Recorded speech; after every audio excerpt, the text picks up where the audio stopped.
Breaking news tonight, a beautiful 5-year-old little girl, Brittany Balser, goes missing after a deadly house fire.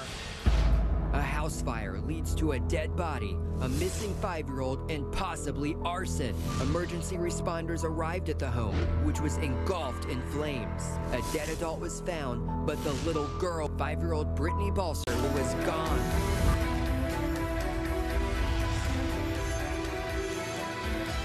Good evening. I'm Nancy Grace. I want to thank you for being with us. Bombshell tonight. A beautiful 5-year-old little girl goes missing after a deadly house lawyers. fire. Join me, Brian Claypool out of L.A., Alex Sanchez out of New York.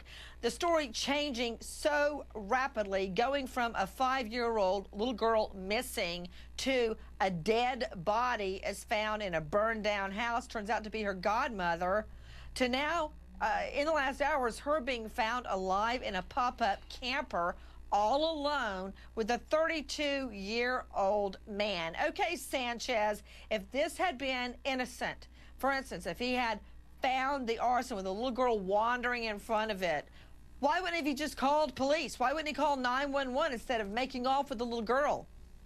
I have no idea, and hopefully he'll be able to provide that information. But, you know, I think you made a major assumption. You said this woman was murdered. How do we know that? There's been no information about the cause of death. When the police officers announced when they found the body, they said she was deceased, not murdered. We don't know if this was an accident or she died Alex from Sanchez, some other means. Brian Claypool. I mean, Claypool, are you going to be a little more realistic with me than Alex Sanchez is? Because this little girl, if he would kill the godmother, what would he do to a 5-year-old little girl he's got in his pop-up camper? Well, Nancy, what's odd about this is if Ken really was a child abductor, why would he then voluntarily walk into the police station and pretty much give himself up? That leads me to believe that there's more to the story here, because most abductors who want to take a child want to do that for a reason. They want to sexually molest that child or possibly kill that child. But this man came forward and actually cooperated with the police. So I think there's more than meets the eye here.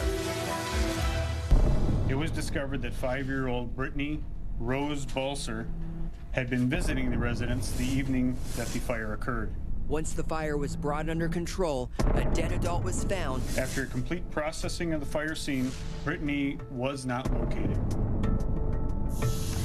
Okay, Stacey Newman, the defense lawyers Brian Claypool and Alex Sanchez are trying to hijack our program tonight with some falsehoods. Notice I'm not saying lies, because I would never put their names in the same sentence with lies. But this guy did not prance into the police station and turn himself in. He didn't walk in and say, "Cuff me."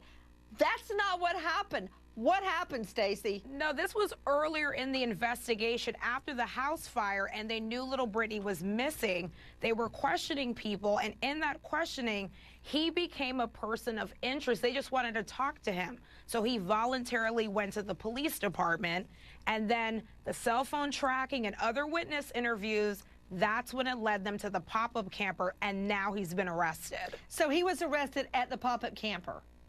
We're not sure if he was there in the pop-up camper with her. That hasn't been clarified, but we know she was there and she was safe. So he did not willingly, like Daniel, walk into the lion's den.